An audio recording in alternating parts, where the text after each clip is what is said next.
Good afternoon, everyone. Good afternoon, ma'am. Am I audible?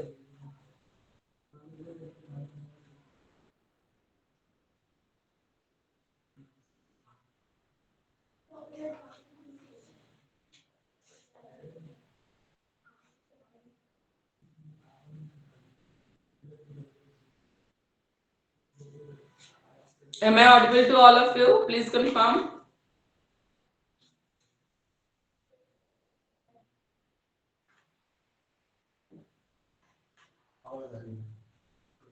Okay. Last time we have discussed local and universal knowledge. ठीक है, last time ने local और universal तक discuss किया था. Now we will discuss abstract and concrete knowledge. ठीक है, abstract and concrete knowledge. Hindi medium के बच्चे हैं तो मूर्त और अमूर्त, कॉन्क्रीट और एब्स्ट्रैक्ट को बोलते हैं. मूर्त बोलते हैं कॉन्क्रीट को, एब्स्ट्रैक्ट को बोलते हैं अमूर्त ज्ञान. ठीक है, तो कॉन्क्रीट और एब्स्ट्रैक्ट नॉलेज में क्या डिफरेंस है? कॉन्क्रीट में है जो नॉलेज दी जाती है ना, उसको आपको सेंसेस से भी परसीव करना होता है.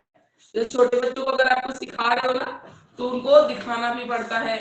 अगर किसी चीज की स्मेल के बारे में समझा रहे हो तो वो चीज स्मेल करानी पड़ेगी.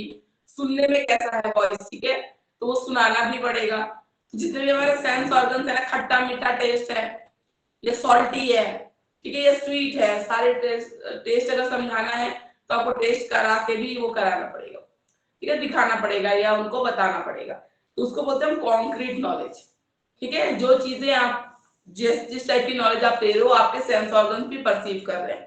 पर एब्स्ट्रैक्ट नॉलेज वो होती है जो आप सेंस ऑर्गन से परसीव नहीं कर सकते, उसको आपको विजुअलाइज करना पड़ता है.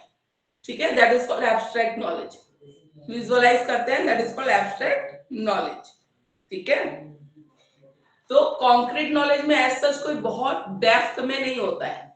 ठीक है, जो चीज है उसको सेंस ऑर्गन से दिखा दिया, समझा दिया, हो जाता है. और जो एब्स्ट्रैक्ट नॉलेज है ना, वो बहुत ही डीप नॉलेज होती है, वो आपको विजुअलाइज करनी होती है. ठीक है, कॉन्क्रीट जो वर्ड्स है वो नाउन्स है. ठीक है, जो दिख रहे होते हैं कॉन्क्रीट वर्ड्स होते हैं. तो ये सारी चीजें होती हैं, कॉन्क्रीट चीजें होती हैं. जैसे आप कुछ पढ़ा रहे हो, नाउन पढ़ा रहे हैं, तो दिखा दिया मैंने आपको कि ये थिंग का नाम है, ठीक है, ये एनिमल का नेम है, या ये बच्चों का नेम है. तो इस तरीके से.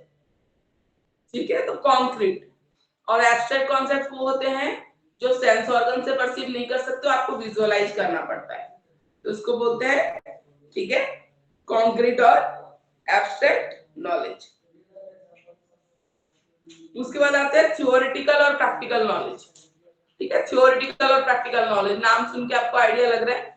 थ्योरेटिकल नॉलेज क्या होती है? जैसे आप बीएड की थ्योरीज पढ़ते हो, ठीक है, थ्योरेटिकल नॉलेज. और प्रैक्टिकल नॉलेज वो होती है जिसको आप जब अपनी नॉलेज को अप्लाई करके, ठीक है, किसी चीज को सॉल्व करते हो, एक्सपीरियंस करते हो, that is called practical knowledge. तो difference is given in a tabular form in page on page number 39. ठीक है, देखिए आपका पूरा टेबल दिया हुआ है डिफरेंस का, वो चेक करिए. Theoretical knowledge and practical knowledge. Theoretical knowledge है, ठीक है, बेसिक डेवलपमेंट के लिए, बेस बनाने के लिए थियोरेटिकल नॉलेज बहुत जरूरी है. बिना थियोरेटिकल नॉलेज के आप सीधा प्रैक्टिकल नहीं कर सकते. जैसे मान लो साइंस का भी कोई प्रैक्टिकल होता है, पहले टीचर उसका कॉन्सेप्ट समझाती है, बताती है, ठीक है, ये बताते हैं आपको, उसके बाद आपको लैब में ले जाकर प्रैक्टिकल कराते हैं. ठीक है, या कंप्यूटर्स में भी है, कोई चीज है करना है तो उसका पहले थ्योरी बताई जाती है, कैसे कैसे चीजें वर्क करती हैं, फिर आपको प्रैक्टिकल कराया जाता है. ठीक है, तो थियोरेटिकल नॉलेज और प्रैक्टिकल नॉलेज. प्रैक्टिकल नॉलेज है बच्चों में कॉन्फिडेंस डेवलप करता है. आपने कोई चीज थ्योरी बहुत सारी आपको पता है, पर जब प्रैक्टिकल सिनेरियो में जाते हैं ना, तो दो चीजें हैं, कुछ चीजें हैं जो आप नया सीखते हो, करके सीखते हो. करते टाइम हो सकता है जैसे आपको थ्योरी में बताया गया हो वैसा ना हो, कुछ प्रॉब्लम आए, फिर उसको आप प्रैक्टिकली कैसे सॉल्व करते हो, ये सब करने के बाद आपके अंदर एक सेल्फ कॉन्फिडेंस डेवलप होता है. ठीक है, तो बोलते हैं कभी कभी क्या होता है, लोगों को देखना थ्योरेटिकली बहुत नॉलेज होता है पर प्रैक्टिकली नहीं होता. और कुछ लोग ऐसे मिलेंगे जिन्होंने बुक्स किताबें नहीं पढ़ी, डिग्रियां नहीं है, थ्योरेटिकल नॉलेज नहीं है, पर उनको प्रैक्टिकल नॉलेज बहुत अच्छी होती है. ठीक है, तो ऐसा भी होता है. जैसे एग्जाम्पल में जो आयुर्वेदा की पढ़ाई करके जो डॉक्टर बने, आयुर्वेदा के डॉक्टर थे, उन्होंने बहुत सारी किताबें पढ़ी है, फिर उनके पास नॉलेज है जी कौन सा मेडिसिनल प्लांट से कौन सी दवाइयां बनती है। पर कुछ लोग ऐसे भी हैं, ठीक है, जो गाँव में रहते हैं या पहाड़ों में रहते हैं, जिनको प्लांट्स की बहुत अच्छी नॉलेज है, ठीक है, उन्होंने किताबें नहीं पढ़ी है पर वो भी आपको, ठीक है, बहुत सारी बीमारियों की दवाई बनाकर दे सकते हैं। क्यों? क्योंकि उनके पास प्रैक्टिकल नॉलेज बहुत अच्छी है। ठीक है, तो ये डिफरेंस होता है और एक एग्जांपल से मैंने आपको समझाया। थ्योरेटिकल नॉलेज डीपर अंडरस्टैंडिंग देती है किसी भी कॉन्सेप्ट के लिए, बिल्कुल ठीक है। ठीक है, डीपर नॉलेज देती है थ्योरेटिकल नॉलेज। प्रैक्टिकल नॉलेज क्या करती है? एक्ट ऑफ डूइंग से, ठीक है, आप और उसको डीप वे में समझ सकते हो। थ्योरेटिकल नॉलेज प्रैक्टिकल जितना ही इंपॉर्टेंट होती है। प्रॉपर थ्योरेटिकल नॉलेज के बिना प्रैक्टिकल करना पॉसिबल नहीं है, मैंने भी आपको पहले भी बताया। ठीक है, और प्रैक्टिकल नॉलेज क्यों जरूरी है कि चीजें एक्चुअल में कैसे वर्क करती है वो जानने के लिए प्रैक्टिकल नॉलेज जरूरी है। जैसे अगर थ्योरेटिकल में हमने सीखा है ना कि इस स्टेप के बाद ये होता है, ऐसे होता है, कभी कभी हम प्रैक्टिकल करते हुए देखते हैं कि इसके बाद अगर मैं सेकंड स्टेप स्किप भी कर दूं तो भी थर्ड कर सकते हैं। होता है, बहुत बार ऐसे भी होता है। ठीक है, तो ऐसे भी चीजें होती हैं। थ्योरेटिकल नॉलेज एब्स्ट्रैक्ट कांसेप्ट पे बेस्ड होता है, प्रिंसिपल्स और आइडियाज पे बेस्ड होता है, और प्रैक्टिकल नॉलेज होता है वो रियल वर्ल्ड एक्सपीरियंस पे बेस्ड होता है। थियोरेटिकल नॉलेज है वो अंडरस्टैंडिंग कॉन्सेप्ट के अंडरस्टैंडिंग और प्रिंसिपल्स को समझने पे फोकस है, और प्रैक्टिकल नॉलेज जो कॉन्सेप्ट आपने सीखा उसको कैसे इंप्लीमेंट करेंगे उस पे बेस्ड होता है। ठीक है, थ्योरेटिकल नॉलेज कैसे हम गेन करते हैं? थ्रू रीडिंग, स्टडिंग और एकेडमिक रिसर्च के, उससे हम थ्योरेटिकल नॉलेज गेन करते हैं। प्रैक्टिकल नॉलेज हम hands on experience, learning by doing हम इसको बोलते हैं। ठीक है, लर्निंग बाय डूइंग से हम सीखते हैं। Theoretical knowledge develop often used to develop new theories. ठीक है, थ्योरेटिकल नॉलेज से हम अभी जो थ्योरीज हैं, ठीक है, उनमें हम न्यू नॉलेज ऐड करके नई थ्योरीज बना सकते हैं। Practical knowledge real world problem को सॉल्व करने के लिए यूज किया जाता है। थ्योरेटिकल नॉलेज डेवलप किया जा सकता है, डिस्कस किया जा सकता है। ठीक है, प्रैक्टिकल नॉलेज इमीडिएट एप्लीकेशन चाहता है। प्रैक्टिकल नॉलेज ऐसा नहीं होता है कि आपने पढ़ ली कोई चीज और उसको कर नहीं रहे हो तो प्रैक्टिकल नॉलेज नहीं मानी जाएगी। ठीक है, आप जो जो पढ़ा जो सीखा उसको करके ही देखना है, that is your practical knowledge. तो थ्योरेटिकल है, प्रैक्टिकल। तो इसमें से कोई सा भी एक डिफरेंस आपका आता है, 4 मार्क्स के क्वेश्चन में आता है, बेसिकली डिफरेंस की फॉर्म में आता है। ठीक है, डिफरेंस की फॉर्म में आता है। ठीक है, उसके बाद हम आते हैं textual knowledge and contextual knowledge.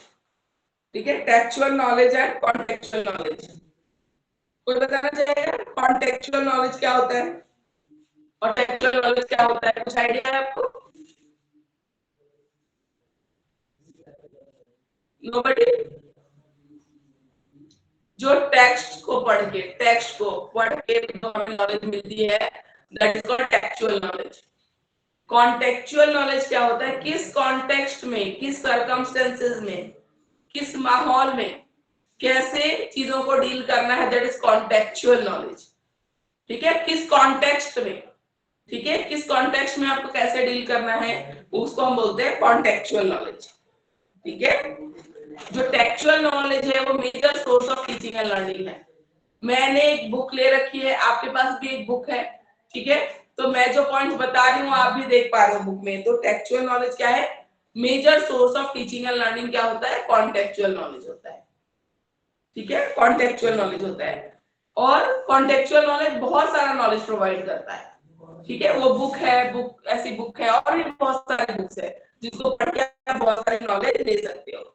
Direct और इनडायरेक्ट एक्सपीरियंस देता है टेक्सचुअल नॉलेज। टेक्सचुअल एविडेंस देता है, अगर कोई आइडिया है, कोई क्वेश्चन है, उसका आंसर आपको रिटर्न में मिलता है। ठीक है, टेक्सचुअल फॉर्म में मिलता है। मोर कॉम्प्रिहेंसिव और लॉजिकल इंफॉर्मेशन ये देता है। मोर कॉम्प्रिहेंसिव, बहुत इलाबोरेटिव वे में, ठीक है, और बहुत लॉजिकल आपको इंफॉर्मेशन यहाँ पे मिल रही है। कॉन्टेक्चुअल नॉलेज में क्या होता है? कॉन्टेक्चुअल नॉलेज में होता है context of information.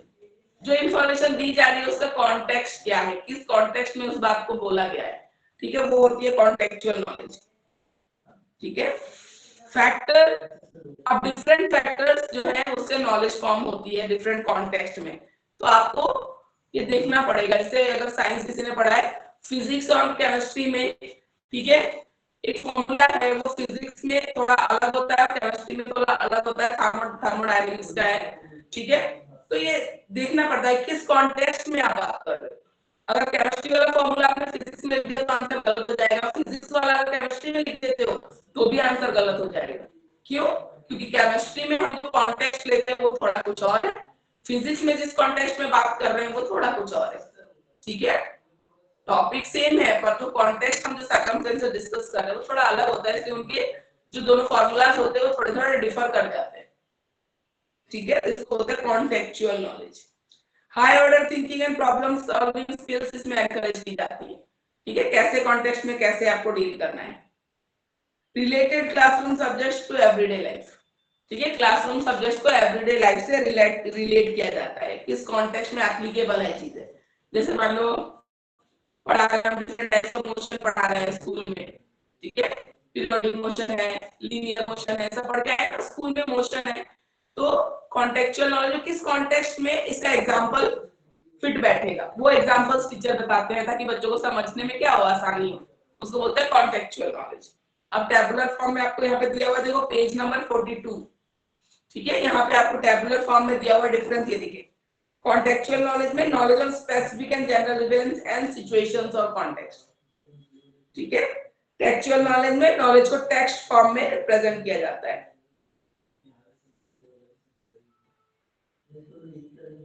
Conventional classroom से, ठीक है, एक जो ट्रेडिशनल क्लासरूम है उससे बाहर जाके बात करें, कॉन्टेक्स्ट किसी और कॉन्टेक्स्ट में उस एग्जांपल को समझाए तो दैट इज कॉन्टेक्चुअल नॉलेज। ठीक है, और अगर नॉलेज टेक्स्ट में लिमिटेड है तो that is textual it is related to everyday life. Contextual knowledge हमेशा हमारे डे टू डे लाइफ से रिलेटेड होती है। टेक्सचुअल नॉलेज होती है specific text context of specific period, particular time के लिए पर्टिकुलर टेक्स्ट से आपको जो इंफॉर्मेशन मिल रही होती है दैट इज टेक्सचुअल नॉलेज। ठीक है, दैट इज टेक्सचुअल नॉलेज। तो यहाँ ये सारा डिफरेंस है जो आपके 4 मार्क्स के क्वेश्चन में आएगा, डिफरेंशिएट करने के लिए आता है। ठीक है, डिफरेंशिएट करने के लिए आएगा यहाँ पे। लोकल यूनिवर्सल से लेके कॉन्टेक्चुअल टेक्सचुअल तक एक और आता है school and out of school. एक और डिफरेंस है school and out of school.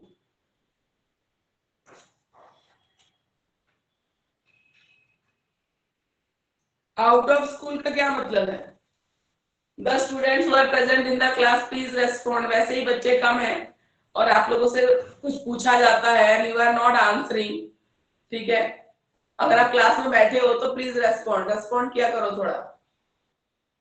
ठीक है, आउट ऑफ स्कूल का मतलब क्या होता है?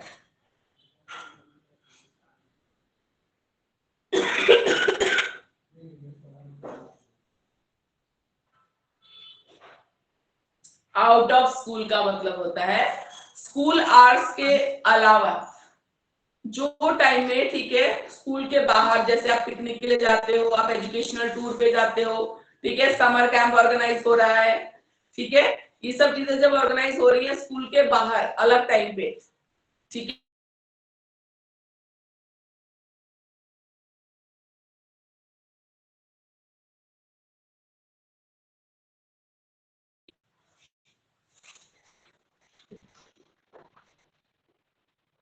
ठीक है, तो आउट ऑफ स्कूल में क्या है? आउट ऑफ स्कूल में हम किसकी बात कर रहे हैं? आउट ऑफ स्कूल में हम उन स्कूल आवर्स की बात कर रहे हैं जो स्कूल के रेगुलर टाइमिंग्स के बाहर होती है। ठीक है, उसमें आपका आ जाता है जो भी, अब हमने एग्जांपल दिया, एजुकेशनल टूर पे जा रहे हैं, समर कैंप हो रहा है, या स्कूल्स में जो एनुअल फंक्शंस हो रहे हैं उसमें भी चलो बच्चे कुछ परफॉर्म कर रहे हैं, कुछ सीख रहे हैं। ठीक है तो उनको हम बोलते हैं out of school activities. In another terms we can call it informal education. ठीक है, स्कूल आवर्स के बाहर, तो उसके लिए इनफॉर्मल में फैमिली भी आ जाती है, नेबरहुड में आ जाता है, इसलिए हम पर्टिकुलर हमने इसको आउट ऑफ स्कूल एक जो टर्म है वो दिया है। ठीक है, school and out of school. तो डिफरेंस क्या है स्कूल और आउट ऑफ स्कूल में? स्कूल की जो टीचिंग होगी उसमें पर्टिकुलर टाइमिंग होगी, एक फिक्स पीरियड होता है, ठीक है, सब कुछ बहुत फॉर्मल तरीके से चलता है। ठीक है, पर जो आउट ऑफ स्कूल एक्टिविटीज होती हैं वहां बच्चे थोड़ा ज्यादा एक्सप्रेसिव होते हैं, थोड़ा फ्रीडम फील करते हैं वहां पे, ठीक है, कुछ भी एक्सप्रेस करने के लिए, कुछ भी बोलने के लिए, ठीक है, या अपनी कुछ ठीक है, अलग जो उनमें टैलेंट है वो सब भी एक्सप्रेस होता है, तो आउट ऑफ स्कूल एक्टिविटीज है। ठीक है, स्कूल में एक पर्टिकुलर सिलेबस है, करिकुलम है, वो फॉलो किया जाता है, पर पिकनिक पे आप एंजॉय कर रहे हो, एजुकेशनल टूर पे आप प्रैक्टिकल नॉलेज भी ले रहे हो, ठीक है, घूमने जा रहे हो कहीं, ठीक है, तो वो जहाँ पे गए हो उस जगह का एनवायरनमेंट कैसा है, लोकल पीपल कैसे हैं, क्या चीजें वहां पे मिलती हैं, फूड हैबिट्स कैसी हैं वहां के लोगों की, बहुत सी चीजें आपको सीखने को मिलती हैं वहां पे, तो that is called out of school.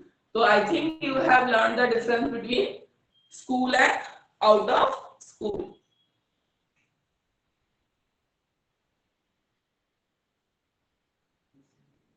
ठीक है, आउट ऑफ स्कूल में और क्या आ जाएगा, जैसे म्यूजियम में घुमाने ले जा रहे हैं, स्पोर्ट फैसिलिटीज है, ठीक है, आउट ऑफ स्कूल एक्टिविटीज में, ठीक है, आउट ऑफ स्कूल लर्निंग में बहुत सारा कम्युनिटी का भी रोल होता है।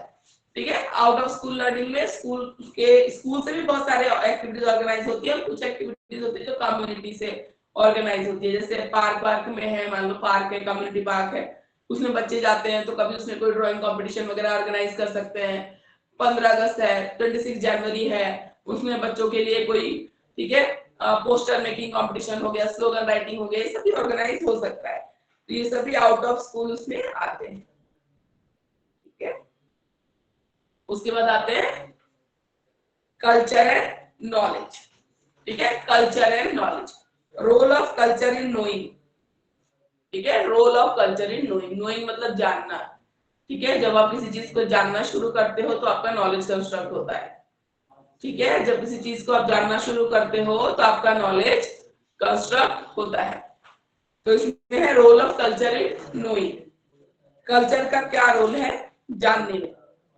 सबसे पहले तो कल्चर क्या होता है?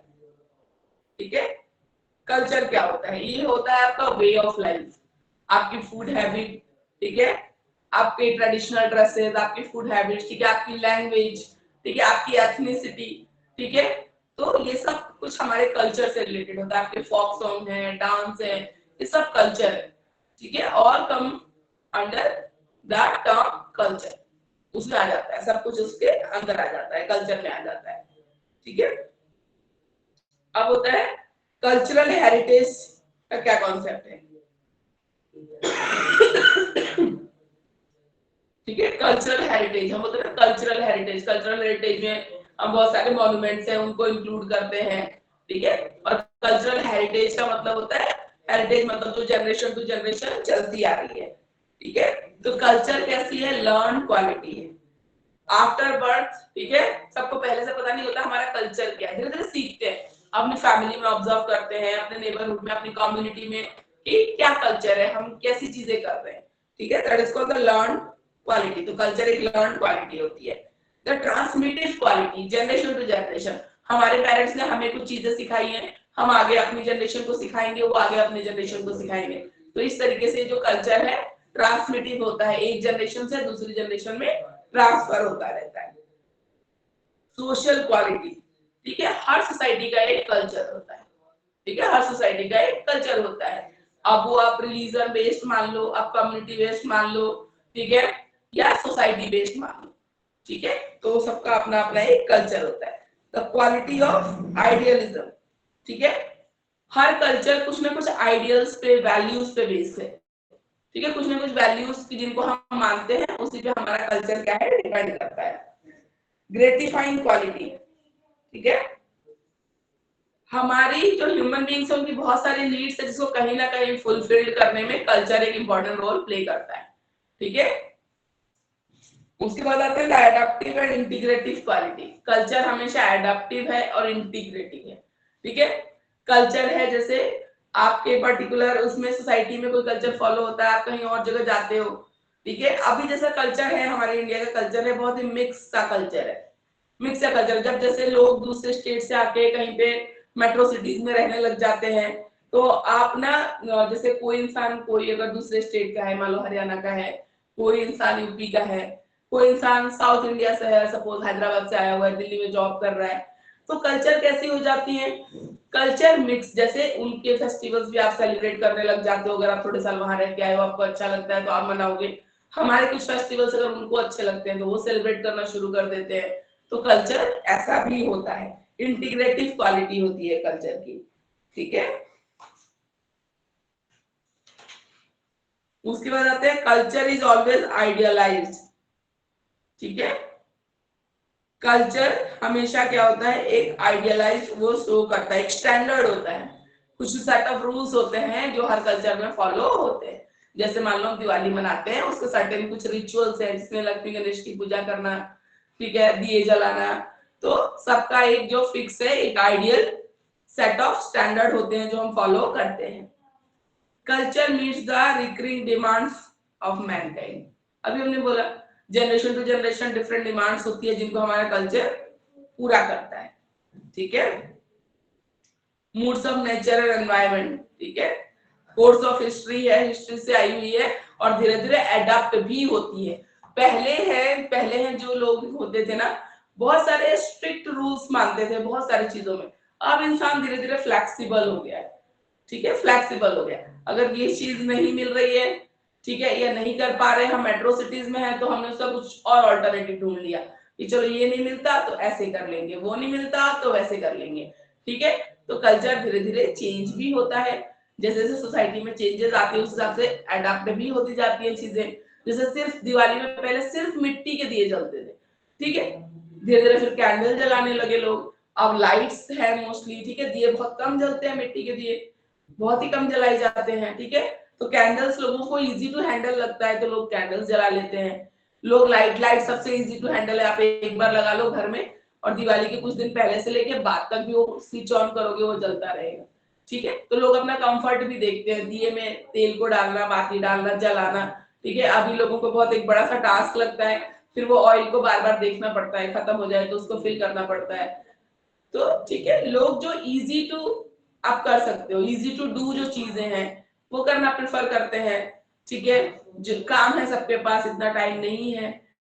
ठीक है, तो जो इजी टू डू है, तो कल्चर क्या है, धीरे धीरे टाइम के साथ, नीड्स के साथ क्या होती है, अडाप्ट होती जाती है, चेंज होती जाती है। ठीक है, तो ये सारा होता है। तो ये होता है कल्चर की कैरेक्टरिस्टिक्स, कल्चर कैसा होता है। अब हम आएंगे role of culture in knowing. ठीक है, जानने में, नॉलेज कंस्ट्रक्शन में कल्चर का क्या रोल होता है। ठीक है, कल्चर का क्या रोल होता है, कल्चर है, ठीक है, कल्चर हेल्प करता है इंडिविजुअल को नेचुरल और ज्योग्राफिकल एनवायरनमेंट में अडॉप्ट करने के लिए।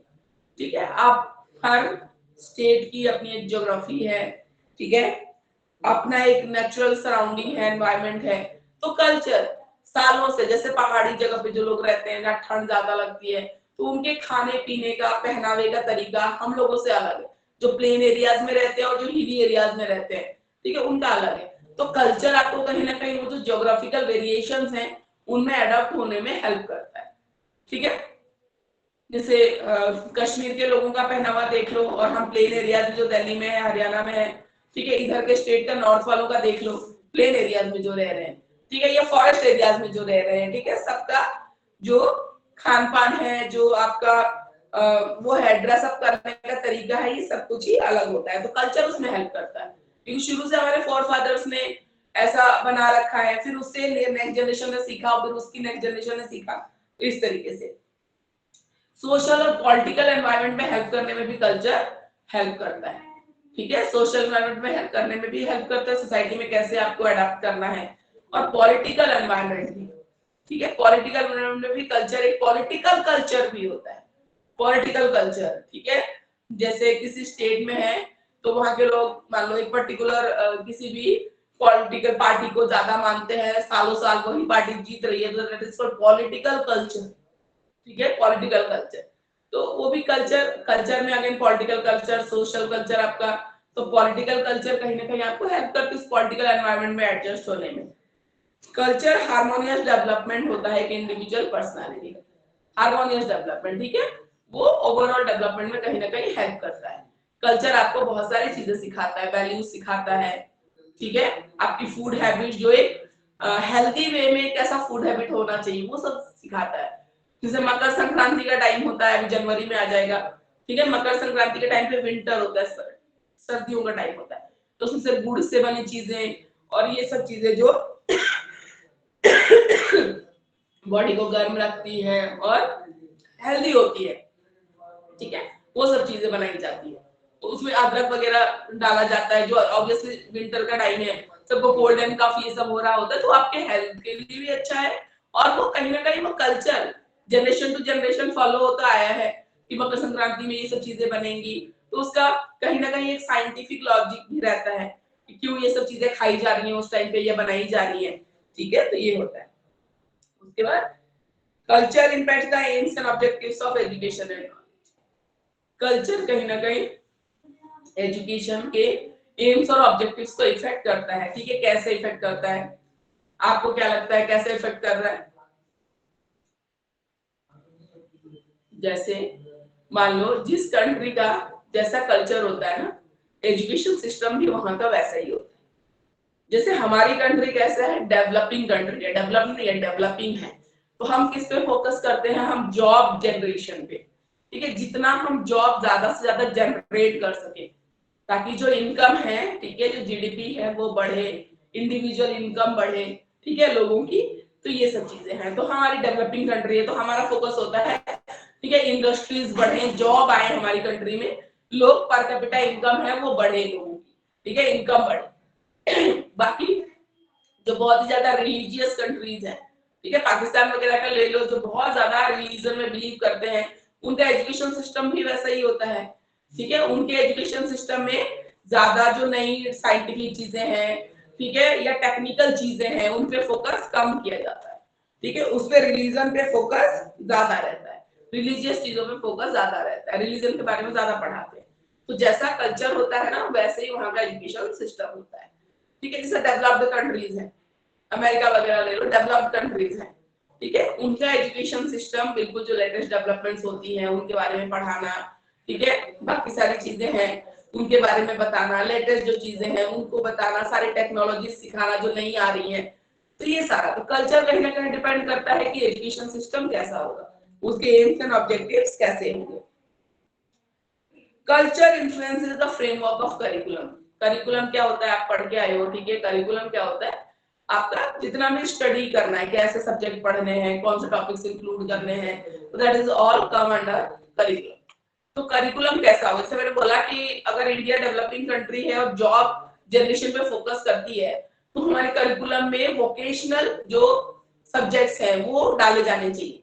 ठीक है, जैसे अब गवर्नमेंट कहती है कि स्किल्स डेवलपमेंट, स्किल डेवलपमेंट के लिए फॉरेस्ट्री, कारपेंट्री, बहुत सारी चीजें आई है अभी नई नई, कोडिंग, ठीक है, बहुत सारी चीजें स्किल डेवलपमेंट वो बच्चा सीखे करे।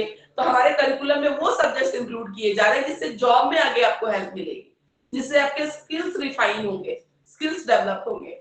ठीक है, अब मान लो जो रिलीजन, जो मैंने रिलीजन वाला एग्जांपल दिया आपको, तो रिलीजन वाले में जो रिलीजन पे फोकस कर रहे हैं वो अपने करिकुलम में रिलीजियस बुक्स वगैरह ऐड करेंगे, उसके बारे में बताएंगे, पढ़ाएंगे। तो ये चीजें होती है, जैसा एजुकेशन सिस्टम होगा उसी तरीके से होगा करिकुलम, डिफाइन होगा कि कौन से सब्जेक्ट्स उसमें इंक्लूड करने हैं। ठीक है, culture influences the teaching methodology. Obviously जो एजुकेशन के गोल्स को डिसाइड कर रहा है, करिकुलम डिसाइड कर रहा है, तो जैसा करिकुलम होगा टीचिंग मेथड भी उसी हिसाब से करना पड़ेगा। अगर मान लो इंडिया की बात करें, वोकेशनल एजुकेशन देना चाहते हैं, स्किल डेवलपमेंट की बात कर रहे हैं, तो क्या सिर्फ थ्योरेटिकल नॉलेज से स्किल्स डेवलप हो जाती है? नहीं होती है। ठीक है, यहाँ पे आपको क्या करना पड़ेगा, यहाँ पे आपको, ठीक है, प्रैक्टिकल नॉलेज होना बहुत जरूरी है। जिस भी चीज की थ्योरी के बारे में आप पढ़ रहे हो उसको प्रैक्टिकली अप्लाई करना, ठीक है, और कैसे उसको सॉल्व करना है, ये सब चीजें देखना जरूरी है। Culture controls the discipline of any community, state और नेशन। कल्चर किसी भी कंट्री का डिसिप्लिन, किसी कम्युनिटी का डिसिप्लिन मेंटेन करता है। देखो कल्चर में ना बहुत सारी अच्छी वैल्यूज है, बातें हैं जो हमें सिखाई जाती है, तो अगर हम फॉलो करते हैं तो ऑब्वियसली हम कुछ अच्छी चीजें फॉलो करते हैं, जिससे अपने आप सोसाइटी में एक डिसिप्लिन, एक अच्छी चीज मेंटेन रहती है। ठीक है, लोगों की हेल्प करना हो गया, ठीक है, कोई मुसीबत में है तो उसको हेल्प करो, कोई रोड पे एक्सीडेंट पे अगर गिरा हुआ है तो हम कहते हैं हेल्प करनी चाहिए, लोगों की भलाई करनी चाहिए, उसको आप हॉस्पिटल पर पहुंचा रहे हो। ठीक है, या किसी को ओवरटेक नहीं कर रहे हो, या रूल रेगुलेशन मान के चल रहे हो, तो ऑब्वियसली एक डिसिप्लिन मेंटेन रहता है। ठीक है, तो कल्चर हमें ये सब चीजें सिखाता है, मोरल वैल्यूज सिखाता है। ठीक है, हमारी जो कहानियां हैं, रामायण महाभारत की कहानियां हैं उसमें, ठीक है, या पुरानी जितनी भी स्टोरीज उसमें हमें कुछ ना कुछ कहीं ना कहीं से अच्छी चीजें सीखने को मिलती है। ठीक है, कुछ अच्छी चीजें सीखने को मिलती है, हमें क्या करना चाहिए और गलतियों से हम सीखते हैं कि हमें क्या नहीं करना चाहिए। ठीक है, तो ये सभी कल्चर हमें सिखाता है।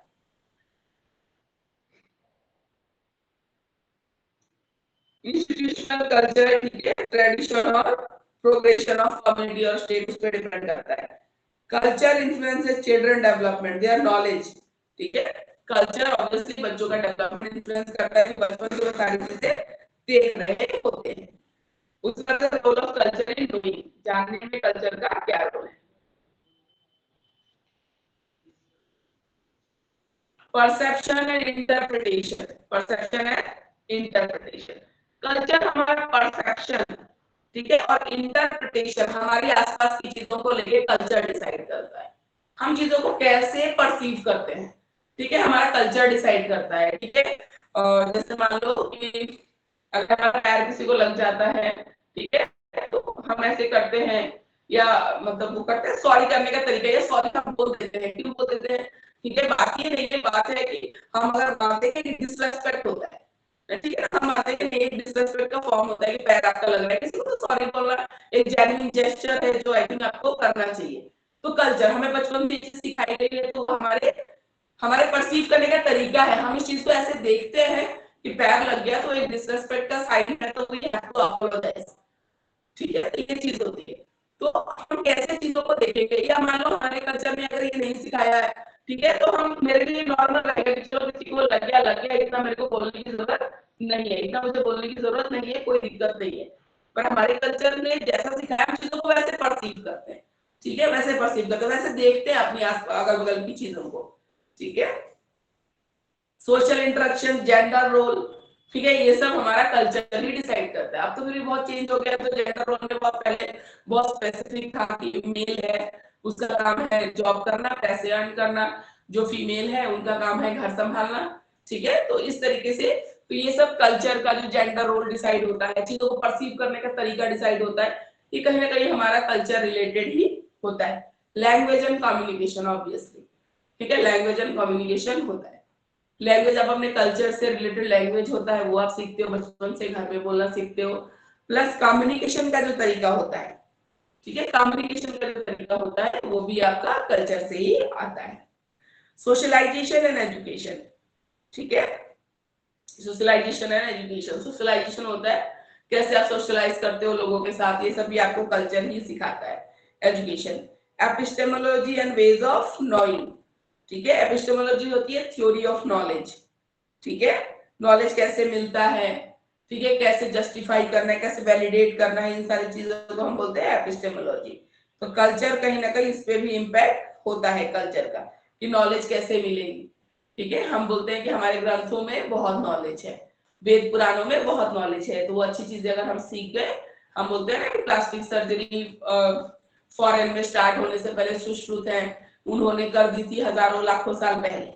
तो बुक्स में बहुत सारी चीजें लिखी गई हैं जिसको आप पढ़ोगे तो बहुत सारी नॉलेज आपको मिलती है। कल्चर बायस एंड लिमिटेशंस, ठीक है, कल्चर कभी कभी, ठीक है, लिमिटेशंस भी क्रिएट कर सकता है नॉलेज एक्वायर करने में, नई नॉलेज को एक्वायर करने में। जैसे अगर साइंटिफिक रिसर्च कोई चीज बता रही है और हमारा कल्चर कुछ और चीज कह रहा है, तो कभी कभी इसमें एक बायसनेस हो जाती है, आप सोचते हो कि अरे नहीं हमारे कल्चर में तो ये बोला गया है, साइंटिफिक जो रिजल्ट्स है वो ये बोल रही है, तो हमें ये मानना चाहिए कि नहीं मानना चाहिए। ठीक है, तो इसमें कहीं ना कहीं कभी कभी इशू आती है, ठीक है, मानने में। कल्चर इनोवेशन एंड क्रिएटिविटी, ठीक है, कल्चर जैसे कभी कभी आपको रोकता है नई नॉलेज को एक्सेप्ट करना से, वैसे ही कल्चर किसी किसी फील्ड में बहुत ही इनोवेटिव है, नई नई चीजें एक्सेप्ट भी करता है, ठीक है, न्यू आइडियाज को, टेक्नोलॉजीज को एक्सेप्ट भी करता है। तो ये रोल है आपका culture, role of culture in knowing, ठीक है, तो ये समझ में आया आपको, इसमें कोई दिक्कत तो नहीं है। And if you are attending the class please respond, ठीक है, बार बार बेटा एक ही चीज, ठीक है, ये वन वे कम्युनिकेशन थोड़ी है, मैं बोलती जा रही हूँ आप सुनते जा रहे हो, ऐसा लगता है प्रवचन चल रहा है ना और आपको सुनना है, ऐसा नहीं होता है। ठीक है, I also want to know some answer, some responses, so the class will be more interactive. ठीक है, तो आप लोग ट्राई करो थोड़ा सा, ठीक है, इंटरेक्टिव बनाने की क्लास की बहुत ज्यादा बोरिंग है। और ट्राई करो जो आ सकते हैं, मैं बार बार बोल रही हूँ, आके यहाँ पे ऑफलाइन अटेंड करिए क्लासेस से, तो कुछ पता नहीं चलता है। ठीक है, आप सुन रहे हो नहीं सुन रहे हो, ठीक है, at least respond when I am asking. ठीक है, तो role of culture in knowing, जानने में, हमारे आसपास की चीजों को जानने में, परसीव करने में कल्चर कैसा रोल प्ले करता है। उसके बाद है ways of knowledge rendered into action और emerging problems relating to knowledge.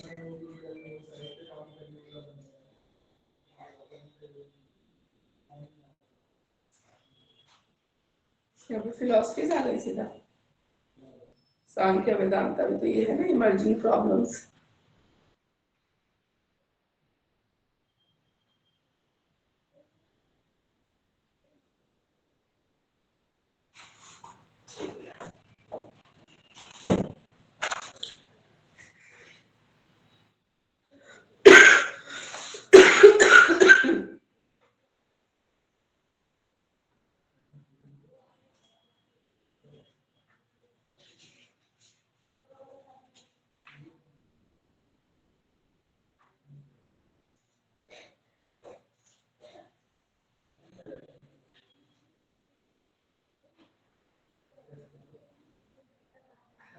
Emerging problems relating to knowledge. ठीक है, if you are having this book, ठीक है ना, ये बुक में उसके बाद फिलोसफी स्टार्ट हो गई है, और आपके सिलेबस में जो टॉपिक है I am discussing that one, क्योंकि मैंने आपको फर्स्ट ईयर से बोला है कि ऑलवेज फॉलो योर सिलेबस, ठीक है, नॉट योर बुक। तो सिलेबस में आपका नेक्स्ट टॉपिक है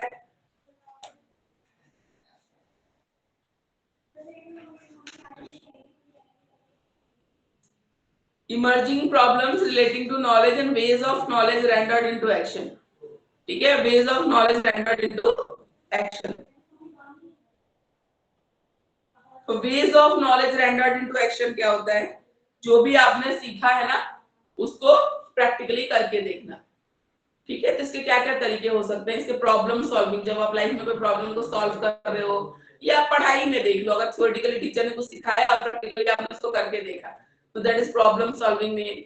ठीक है, लर्निंग बाय डूइंग में कुछ प्रैक्टिकली आप कोई चीज कंडक्ट कर रहे हो, हैंड्स ऑन एक्टिविटी कर रहे हो, तो वो सारा होता है आपका थ्योरेटिकल नॉलेज को रेंडर्ड इनटू एक्शन। उसके बाद है आपका emerging problems relating to knowledge. Problems क्या क्या है?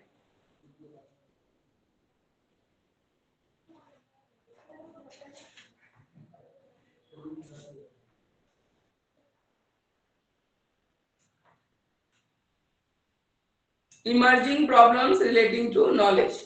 ठीक है, तो प्रॉब्लम क्या क्या आती है? प्रॉब्लम आती है डिफरेंट व्यूज, ठीक है, ऑन एक्सप्लिसिटनेस ऑफ नॉलेज। नॉलेज को लेके, ठीक है, ये जो अलग अलग व्यूज है, ठीक है, कोई कुछ कह रहा है, कोई कुछ कह रहा है, कोई कहता है नहीं साइंटिफिक नॉलेज ही अल्टीमेट नॉलेज है, वो रिसर्च से प्रूव की हुई नॉलेज है। कोई कहता है कि नहीं, हमारे जो ट्रेडिशंस वैल्यूज हैं, जो पुराने महर्षि ऋषियों ने बताया है, वो नॉलेज ज्यादा इंपॉर्टेंट है, ज्यादा अच्छी नॉलेज है। ठीक है, कोई बोलता है कि आप जो आयुर्वेदा में जो मेडिसिन बताई गई है, मेडिसिनल प्लांट में, वो साइड हार्मफुल इफेक्ट्स नहीं है, साइड इफेक्ट्स नहीं है, उनको यूज करना ज्यादा अच्छा है। कोई कहता है जो रिसर्च केमिकल से इतना एक्सपेरिमेंट करके जो दवाइयां बनी है, वो ज्यादा हेल्पफुल है। तो डिफरेंट जो व्यूज है नॉलेज को लेके, वो कहीं ना कहीं कंफ्यूज करती है, तो ये एक प्रॉब्लम आती है। ठीक है, कि कौन सी नॉलेज को एक्सेप्ट करे, किसको नहीं करे। दूसरा है ज्योग्राफी और डिस्टेंस। ठीक है, तो emerging problems relating to challenges. तो ज्योग्राफी और डिस्टेंस, जैसे नॉलेज लेना तो आप चाहते हो, पर स्कूल वगैरह क्या है, बहुत दूर है, या ज्योग्राफिकल लद्दाख वगैरह में स्कूल बहुत बहुत दिन बंद हो जाते हैं। ठीक है, जब बर्फ पड़ने लग जाती है तो स्कूल बंद हो जाते हैं बहुत दिनों तक, बहुत दिनों बाद स्कूल खुलता है। तो अगर ज्योग्राफिकल रीजन ही ऐसा है जहाँ सारे टाइम पे बर्फ पड़ती रहती है, तो बच्चों को स्कूल जाना इतना पॉसिबल नहीं होता, बहुत सारी छुट्टियां पड़ जाती है, तो ये भी प्रॉब्लम होती है। Limitation of information and communication technology. ठीक है, अभी जैसे मान लो दिल्ली में पॉल्यूशन की वजह से ऑनलाइन क्लासेस हो गई है, तो यहाँ पे टेक्नोलॉजी अवेलेबल है। ठीक है, हर पेरेंट के पास फोन है, लैपटॉप है, कंप्यूटर है, बच्चे आराम से बैठ के घर पे ऑनलाइन क्लासेस ले सकते हैं। लेकिन बहुत जगह ऐसी भी है जहां भी, ठीक है, बहुत बारिश होने लग जाती है, नेटवर्क इशू रहता है। ठीक है, कनेक्शन नहीं आता है, तो वहां बच्चे ऐसे ऑनलाइन क्लास अगर उनको दिया जाए तो लेना पॉसिबल हो सकता है ना हो, या सबके घरों में कंप्यूटर या लैपटॉप की फैसिलिटी भी ना हो या इंटरनेट की फैसिलिटी ना हो, तो ये सब चीजें भी हो सकती है। लैक ऑफ, ठीक है, सोशल आइडेंटिटी। सोशल आइडेंटिटी, ठीक है, सोशल आइडेंटिटी में जैसे आपका आता है, आप जिस कम्युनिटी को बिलोंग करते हो, जिस सोसाइटी को बिलोंग करते हो, उसकी अपनी एक आइडेंटिटी होती है, ठीक है। तो उसमें अगर आप अपने ही सोशल आइडेंटिटी में रहते हो, वहीं पे रहे हो, देखा है, चीज सीखा है आपने चीजें, तो आप बहुत कुछ सीखते हो अपने कल्चर से। लेकिन अगर लेक ऑफ सोशल आइडेंटिटी है, मतलब जैसे कहीं और कोई आपके और कम्युनिटी कुछ और है, आप रहते कहीं और हो, ठीक है, और आपने कल्चर से मतलब बचपन से ही जैसे आप अलग जगह पे रहे हो, तो आपने बहुत कुछ है जो मिस किया है, सीखा नहीं है अपनी चीजों से, कल्चर से, ठीक है, अपनी फैमिली में चीजें देखी नहीं है तो आप सीख नहीं पाए हो, तो ये भी होता है। लैंग्वेज इशू हो सकती है, ठीक है, नॉलेज ट्रांसमिशन में लैंग्वेज का इशू भी हो सकता है, जैसे जो सामने समझाने वाला है और जो सुनने वाला है, उनकी लैंग्वेज अगर कॉमन ना हो तो दिक्कत आ सकती है। एरिया ऑफ एक्सपर्टीज, ठीक है, एरिया ऑफ एक्सपर्टीज, जैसे जो टीचर आपको पढ़ा रहा है वो उसी फील्ड में एक्सपर्ट होना चाहिए, तो ही आपको अच्छे से समझा पाएगा, ठीक है। इंटरनल कॉन्फ्लिक्ट्स, अब ये जैसे प्रोफेशन में होता है, जॉब में होता है, इंटरनल कॉन्फ्लिक्ट में आ जाएगा, जैसे स्कूल के टीचर्स हैं, उनका अपना प्रोफेशनलिज्म से लेके कुछ इंटरनल कॉन्फ्लिक्ट चल रहा हो, तो कहीं ना कहीं ये भी आपके, ठीक है, एक चैलेंज की तरह उभर के आएगा नॉलेज के उसमें, कंस्ट्रक्शन में या ट्रांसमिशन में। Problems with sharing beliefs assumptions, ठीक है, जैसे अलग अलग कल्चर के लोग जब एक साथ आते हैं ना, तो अपनी बिलीव्स को, अपनी सोच को शेयर करना, ठीक है, अगर आप बहुत कंफर्टेबली, सामने वाला भी अच्छा है, समझदार है, अच्छे से डील कर रहा है चीजों को, दोनों एक दूसरे के कल्चर को रेस्पेक्ट करोगे तो वो ज्यादा बेटर है। उसके बाद आता है the use of visual representation to transfer knowledge. Knowledge transfer करने के लिए अगर थ्योरेटिकली चीजें बताई जा रही है, साथ के साथ अगर विजुअलाइज भी कर सको, कोई अगर हम वीडियो दिखा सके बच्चों को, ठीक है, या लाइव आप दिखा सकते हो चीजें को करके, तो ज्यादा अच्छा रहता है। मिसकंसेप्शन डेवलप हो जाए तो दिक्कत होती है, अगर बच्चे ना कोई गलत कॉन्सेप्ट डेवलप कर लेते हैं ना, फिर उसको बाद में करेक्ट करना बहुत मुश्किल हो जाता है। तो इसीलिए हमेशा कोशिश करनी चाहिए, बच्चा जो चीज कॉन्सेप्ट डेवलप हो रहा है ना, वो सही डेवलप हो। अगर गलत वे में कोई चीज सीख चुका है ना, फिर अगर बड़ा बच्चा है तो उसको फिर सिखाना थोड़ा मुश्किल हो जाता है। ये फॉल्टी इंफॉर्मेशन, गलत इंफॉर्मेशन मिल रही है, ठीक है, गलत इंफॉर्मेशन मिल रही है बाय द टीचर, तो that's also not right. Organisational culture non conducive to knowledge sharing, जैसे अगर कोई है, स्कूल में बहुत सारे टीचर्स होते हैं, स्कूल के पर्सपेक्टिव से हम बात करें, तो कभी ऐसा माहौल रहता है कि सारे टीचर्स अपनी नॉलेज शेयर कर रहे होते हैं, सबकी अपनी अपनी नॉलेज है, एक्सपर्ट फील्ड्स है, ठीक है, शेयर करते हैं। कभी कभी होता है कि नहीं, वो जेलसी राइवलरी वाली बात होती है, जहां पे वो अपना नॉलेज शेयर नहीं करते हैं दूसरों से। तो अगर शेयर करेंगे, टीचर्स आपस में शेयर करेंगे, तो ये उनके प्रोफेशनल ग्रोथ के लिए अच्छा है, साथ के साथ बच्चों के लिए भी अच्छा होता है, ठीक है। मोटिवेशनल इश्यूज रहते हैं, लर्निंग में हमेशा मोटिवेशन एक बहुत बड़ा फैक्टर प्ले करता है, रोल प्ले करता है, जहाँ पे अपने लर्नर को, ठीक है, पढ़ाना जरूरी है, बहुत जरूरी है, पर उससे ज्यादा जरूरी है पढ़ाई के लिए मोटिवेट करना। अगर बच्चा मोटिवेटेड ही नहीं है सीखने के लिए, ठीक है, तो आप कितना भी अच्छा पढ़ा लोगे तो आउटपुट आपका आएगा नहीं।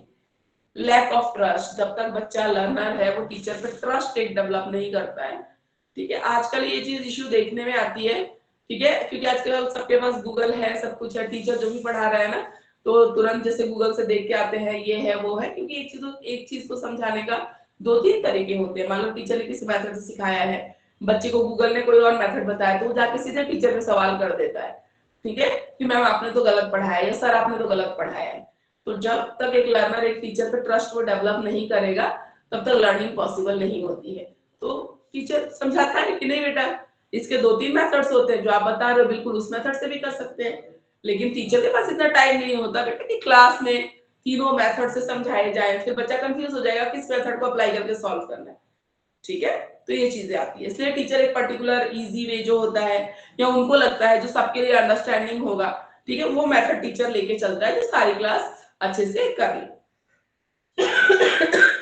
कैपेबिलिटी, ठीक है, नॉलेज ट्रांसमिशन में एक इम्पॉर्टेंट चीज होती है कि टीचर को हमेशा जो सब्जेक्ट पढ़ाने को दिया जा रहा है उसमें वो कैपेबल हो, ठीक है, उसको पढ़ाना आता हो, ठीक है। मान लो अभी कोई कॉमर्स का टीचर है, उसको साइंस पढ़ाने को दे दिया जाए, कोई आर्ट्स का टीचर है, उसको साइंस पढ़ाने या कॉमर्स पढ़ाने को दे दिया जाए, तो क्या वो पढ़ा लेंगे? नहीं पढ़ा पाएंगे। क्यों? क्योंकि वो कैपेबल नहीं है उस चीज के लिए, वो उस फील्ड में एक्सपर्ट नहीं है, ठीक है। प्राइवेट स्कूल में बहुत बार ऐसे देखने को मिलता है कि टीचर का सब्जेक्ट कोई और है और कोई और सब्जेक्ट उनको पढ़ाने के लिए दे रखा होता है, ठीक है, क्योंकि उनको लगता है कॉस्ट कटिंग चल रही होती है, एक टीचर अगर 2 सब्जेक्ट ले लेगा, ठीक है, उनका कॉस्ट बच जाएगा, ठीक है, और वो हो जाएगा, उनका काम निकल जाएगा, वो इस तरीके से सोचते हैं, but this is not good, ठीक है।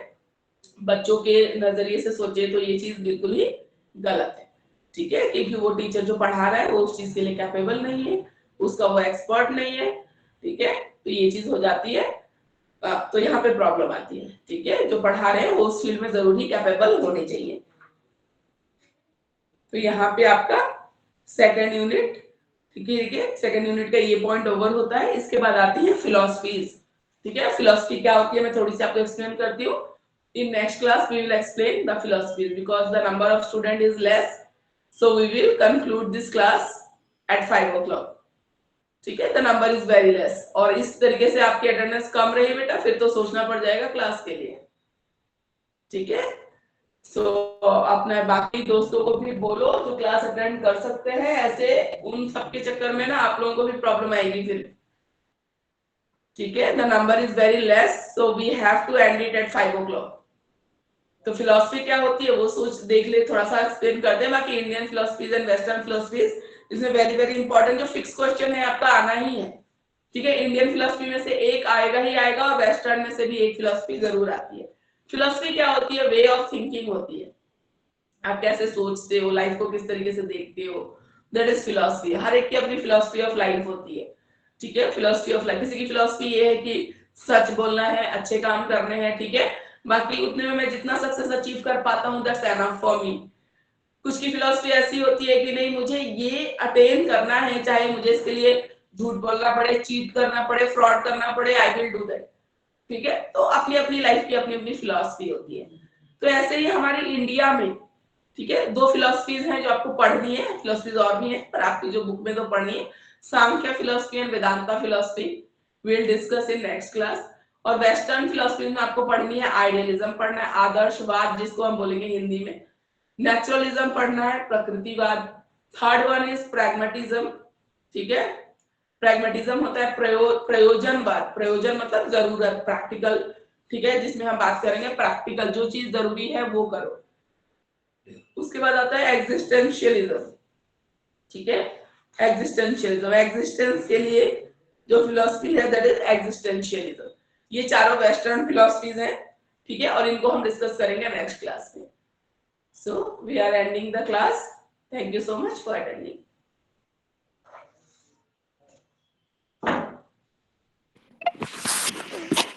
मैम ऐसा भी हो सकता है ना कि जो बहुत बच्चे समझ रहे हो जो लिंक आएगा, यू आर नॉट ऑडिबल, बोलिए।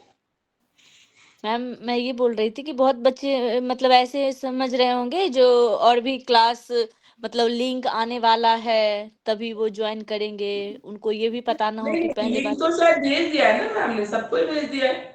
यस मैम, तो पहले वाले लिंक पे ही क्लिक करके वो करना था ना, लेकिन हो सकता है बहुत बच्चे ऐसा सोच रहे हो। चलिए कोई बात नहीं, आज मैम मैसेज डाल के बात करती है बच्चों से, देखती है क्या रीजन है क्यों नहीं आ रहे, ठीक है, मे बी प्रॉब्लम सॉल्व हो जाए। तो जो बच्चे आ रहे हैं वो तो आप अटेंड कर ही लेना, बाकी से मैम एक बार डिस्कस करेंगी, ठीक है। अगर सारे बच्चे स्ट्रेंथ अच्छी होती है तो श्योरली हमें कोई दिक्कत नहीं है आपको क्लास प्रोवाइड करने में, ठीक है। स्ट्रेंथ अच्छी होगी तो class will B for 2 hours, बिल्कुल होगी, हर साल होती है, हमने तो कभी ऐसा नहीं किया। पर बच्चों का नंबर जब कम हो जाता है तो आप खुद सोचिए, एक टीचर पूरा आपको टाइम दे रहा है 2 आवर्स का और बच्चे उसमें इतने सारे एडमिशंस में, चलो सबके लिए पॉसिबल नहीं है क्लास अटेंड करना, पर जिनके लिए पॉसिबल है उसमें से भी अगर 4-5 आते हैं ना तो वो बेनिफिशियल नहीं होता है, ठीक है ना, और इंटरेक्टिव ही नहीं है class. See nobody is responding nothing, तो क्या ही आप पढ़ाओगे, है ना। टीचर को भी पढ़ाने में सोचो, आप क्लासरूम में जाओगे टीचर बनकर आप पढ़ाओगे, कोई बच्चा रेस्पॉन्स ही नहीं करेगा, you are continuously asking and nobody is responding, how you are going to feel? अच्छा नहीं लगता, वो मजा नहीं आता वो क्लास में टीचर को पढ़ाने में, ठीक है, तो कोई बात नहीं, मैम बात कर लेंगी। तो class will be surely for 2 hours from next Sunday.